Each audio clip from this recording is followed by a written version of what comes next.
Dili man gud mga Pilipino, mga igsoon na mga bugo. Ang nakapayat man gud aning administrasyon karon kay mura ra tag yaga-yagaan ba. Unya nagtuo sila may galang di mo kasabot. No? Ngahagbay ra mamong galagot.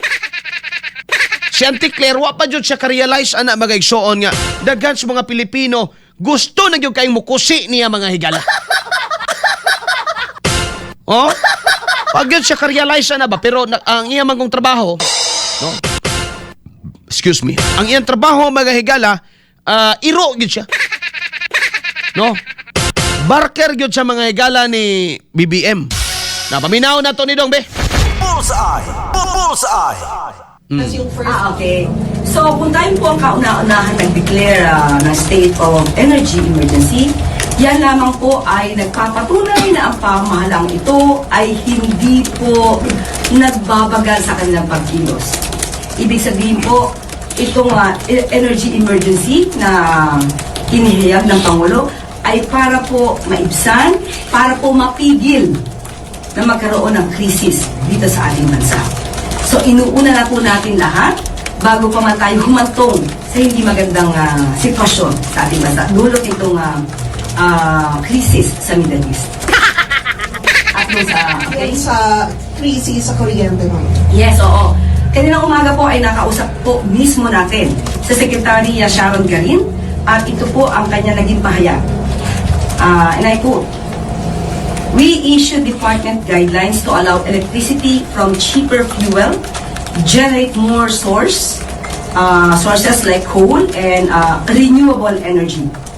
ERC has now suspended the electricity market so we can have more coal, renewable energy, and even Malampaya generated power.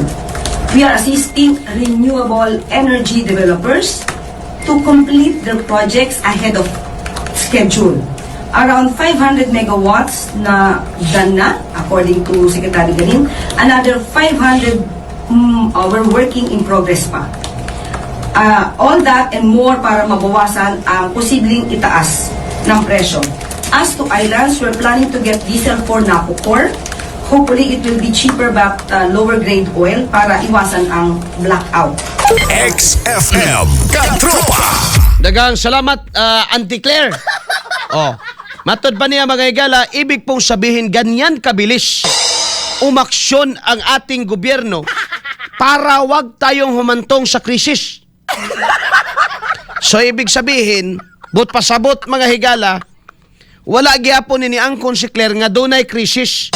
Ang naa may gala, ang gusto niyang ipasabot sa ato kining gihimo sa gobyerno, gihimo ni karon mga higala aron nga dili ta muabot sa krisis. Balik ka dong, from the start yun. Di ba mauna may gala iyang pulong? Balik ka be. May nang atong basi mo yun sila, imu-imo raman ang katropang Arnel. May nanggikan, from the top, may nanggikan sa iyaha. Ginawa ito ng gobyerno para wag tayong humantong sa krisis kahit na may krisis sa Middle East. Ang gulo mo Ay,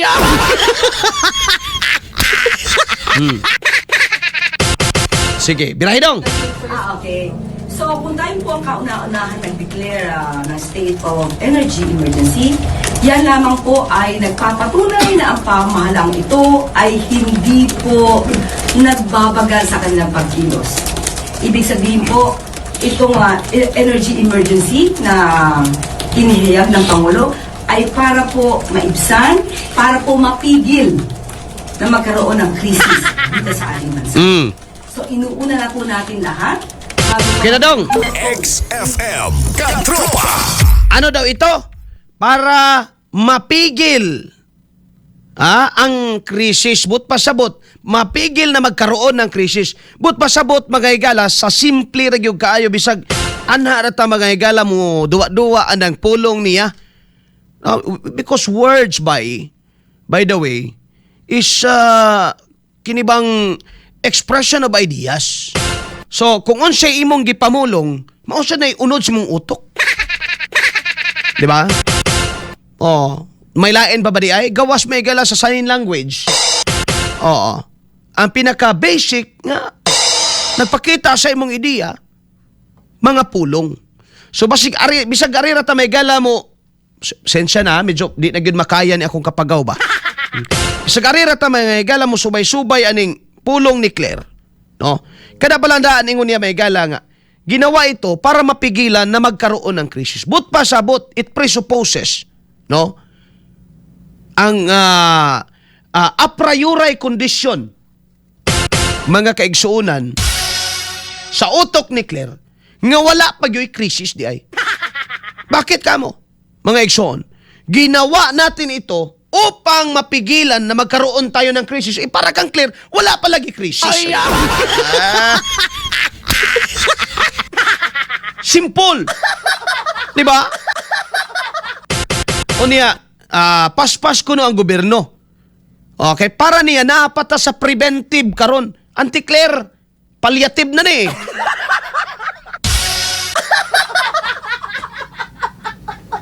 Isa ka bulan na ang nakalabay. Ultimo ang excise tax, suspension or reduction, giistadihan pa ninyo. And now you're telling us, paspas ka mo. Tanggalan ba ninyo buot ang mga Pilipino? Eh? Kakahibaw man mig kanus ani buto bisag wa pa ni report si BBM.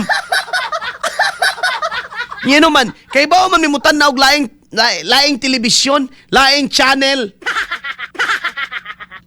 Ngano mag-agad man mis report ni BBM nga makita man namo sa CNN, makita man namo sa Fox, makita man namo sa Al Arabiya, sa banang mga channel diya may gala sa Middle East. Kita man namo, kahibaw man mi nga prior to April mga igala, actually 1 month na, mag 1 month na mga kaig. 1 month na ba dong? 30 man taro no? Isa ka buwan na bay.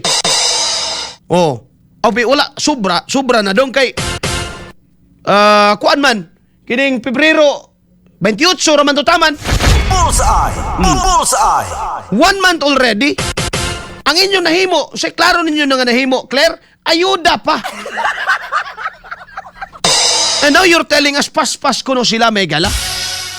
Barit arita sa state of energy emergency nga gikonstro ni Auntie Claire nga mao kuno kini pasabot nga paspas ang gobyerno, mali. But pasabot, why maayong pagpangandam ang gobyerno nganong siya ang pinakaunang nakadeclare og state of emergency among the Asian countries. Bullseye. Bullseye. Unsa may rason nga mo deklara ang other Asian countries og state of energy emergency? Nga wala man siya ka-feel pa kaayo mga igala. Ang katawhan niya ba? With every government, mga igsoon, maramdaman yun na nila. Every organ of the state, mga igala, or every government, ma-feel yun na nila nga, well, we are in hard times. But then again, the other government, mga igala, or atong mga neighboring countries, they prepared for this. Or long time ago, preparado na ni sila bay. Meaning, may mga contingency plan ni sila and they have decisive leader.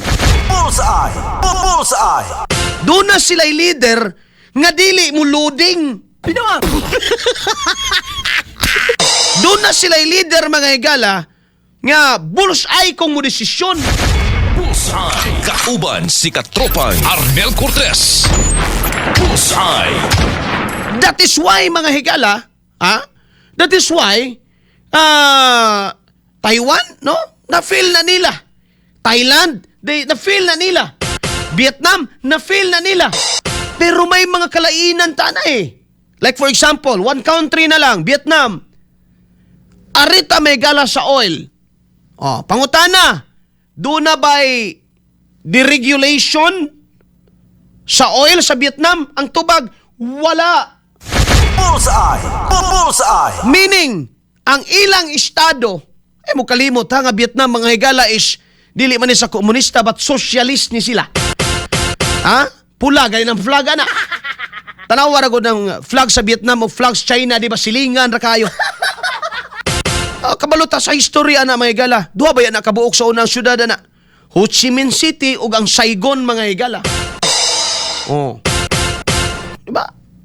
Sa pagpanguna, mga higala, ni Ho Chi Minh sa una. Kuan man na sila na may Vietnam South, Vietnam North sa una. Ay karon nausa na lang, no? Muna nga doon na sila yung mga facilities, doon ay mga doon ay company nga controlled by the state and even prices controlled na nila. So unsay rason karon nga ang Vietnam una-una og state of energy emergency, they don't have that. Kasi hindi nila ramdam nga naman, they have good preparation. Oh, dagan sila layer of preparation. Huwag ganon, Auntie Claire. Ginagawa mong bobo yung mga Pilipino eh. Nauna tayong magdeklara ng state of energy emergency kasi tayo ang unang nakaramdam. Sa ibang mga country, hindi pa po nila ramdam. Bakit kamo? Tagalugon tani. May nalang makaabot ning Malacanang. Bakit kamo? Bakit nila mararamdaman agad? Ang gobyerno nila ang bilis. Ang gobyerno nila, pagputok pa lang doon, nagpaputok na rin sila dito. Di ba balingag lang? No, balingag kag utok it. Bullseye. Kauban si Katropang Arnel Cortez. Bullseye. No? Baliktad eh. Pananglitan mga higala, isa ni, kining Malaysia, no? Nganong ma-feel mo na sa Malaysia, may higala, nga naaman sila state-owned fuel company, no? Nganong ma-feel man dayon na nila mga higala, nga kabalo man sila. Ang ubang mga nasod bay, nagtamod ni sa, nagsunod ni sa, kada bang ginaingon ni Sun Tzu, no? Sa libro nga Art of War, in times of peace, you prepare for war. Sa panahon nga way gubat, mga higala, wala nagpasabot nga magprepara ka gubat aron makigubat. Kita nga nasod, ingani mga igsoon, kay bawo man ta nga maipit gyud ta. Dapat, doon na tayo mga contingency plan, gihanay na daan, simba ko mga higala, mahitabo, which is mahitabo yun. No? Sa sa kainit mga higala sa geopolitics karon, dili layo nga mahitabo ang gubat. Nga dili sad layo may gala nga mo silaob ang ikatulong gitawag may gala World War III. No, ngano man, wa pa man sila gahuman ron. And in fact mga higala ang naigo karon sa Iran, mga power facility na. Unsa man na? Kana mga naga-supply kuryente sa Iran, mo na ni gipang tirahan, pati pang tiradahan karon, no? Sa Amerika. So unsa may implikasyon ni ana? Mut pasabot ana bagay igsoon, mudugay pa ni. Muna kayo magtuod ang Auntie Claire. Mudugay pa kini. Oh, I don't know sa inyong thinking na may gala, pero ako sa akong komentaryo, and I believe may gala, I am entitled to it. Nga naman, Pilipino ko. Ang uban may gala, ingana yung ilang tirada, well, not for me, mga kaigsunan.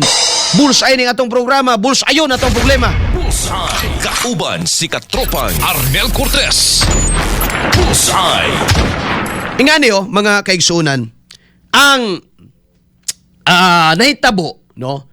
Kahibaw man na sila. May gobyerno ka eh. You have all the data. Okay? Kahibaw ka nga, sa Pilipinas bay kayang mo konsumo ugwa ko masayop 90 milyones ka litro in a day. 90. Kung ibutang pilagod ta kabuok, no?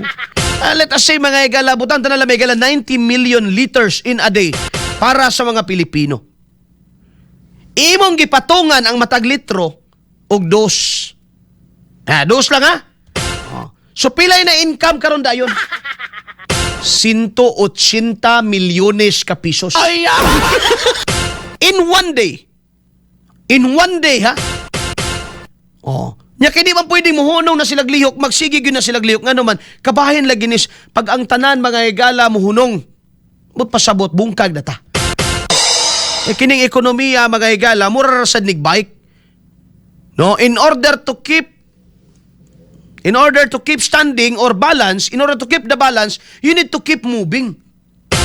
No? Kinala mag-pedal ka permi, magtuyok permi, in order to keep the balance. Mausad ning katilingban. In order to keep the balance, no, some sector must keep moving. For example, transport sector. Bullseye! Bullseye! So kana palandaan nga realidad mga kaigsuonan, kahibaw ka, ikay gobyerno, kahibaw ka mga igsuon nga wa panisod ang kadtong mga wa pay kinumpra ba Pero ang mga negosyante, nag-una-una na. Maupay pagbutos gira. After one night, mga igsoon, ni Saka nag-G's. Ayaw! Unsay rason? Gagira naman dito. Pero ang ilang pondo, dili pa man na pinalits, gira bagay gala. Dili kay inventory gains ko no. Gituyo na namo nigpamahal kay kabaho man mi. Ngayon nigpalit na mo sunod, mahal naman gyud dayon. Problema na ninyo na unta. Oh. Nganong mahitabo man na gumika? Nganong mahitabo man na mga higala? Wala may regulation ang gobyerno. Wala man mga higala pagtan-aw ang gobyerno. Ang gihimo sa gobyerno kung unsay iingon mga higala no sa kining mga oil company maurasad mga higala ilang ipahibalo. So, di modo, ang trabaho gyud karon mga katropa sa kining Department of Y Energy is announcer. Ayaw!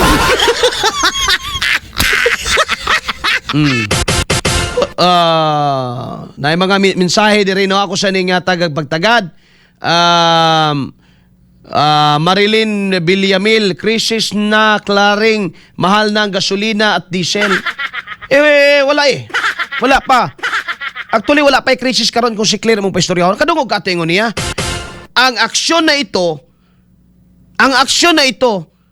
ay ginawa ng pamahalaan upang mapigilan magkaroon ng krisis. So, kana lang mismo nga statement ni Auntie Claire. Ang aksyon na ito ay ginawa ng pamahalaan upang mapigilan na magkaroon ng krisis. But pasabot, wala pa sila gatuo lagi nga naay krisis. Ayaw! 127 na may galang... So baliko na ako akong argumento, mali na. Bullseye! Bullseye! Una dili ta pinakapaspas actually.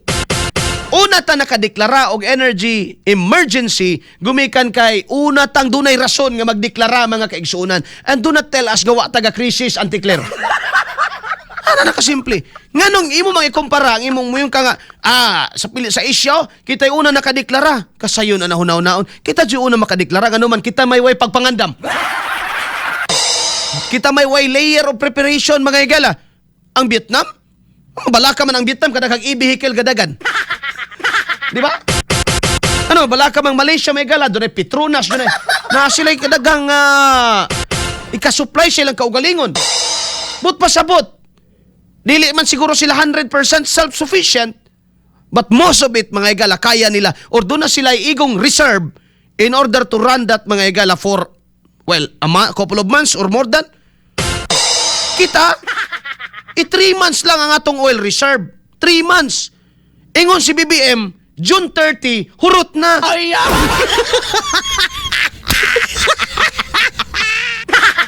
Di ba? Alas 7:58 na mga igalan taag na sa itong pagpanagubanuban. Tanaw na to, i-dissect na to. Paspas magid ang gobyerno. Nibuto ang gubat wa pay Marso. February katapusan. Unsa na ron? Katapusan na sa Marso. Buwan na kapin. Ang pangutana, unsa na may nahimong aksyon buryabuyag. Matod pa nila mga ikala, pag moabot na kunog $80 per barrel, kinahanglan na gyud ginaatay excise tax suspension. Ang pangutana, yes, nalusot na. Asa naman ron? Tunaan pa kunog balik, oy. Oil deregulation. Unsay tubag ni Marcos, pag-aaralan din natin yan. Unsa man gyud so far ang ilang nahimo sa inyong tanaw? Una, gipatipid ang gobyerno. Unya kinipong uban mga igala nga mga ahensya sa gobyerno, gumikan kay gipatipid sila. They construed it as pwede ra di ay nga makompromiso ang among serbisyo sa tao. Kaya nga naman, anyway, gipatipid man ni BBM, mao na nahitabo ang DOE or Department of Energy, imbis kay sila karon ang pinakaimportante may galang ahensya, sila ang kausa na lang sa usa ka semana mo trabaho. Bullseye! Kauban si Katropang Arnel Cortez. Bullseye! Next. Cellphone Plus Gold. Mapalit sa mga butika sa inyong lugar.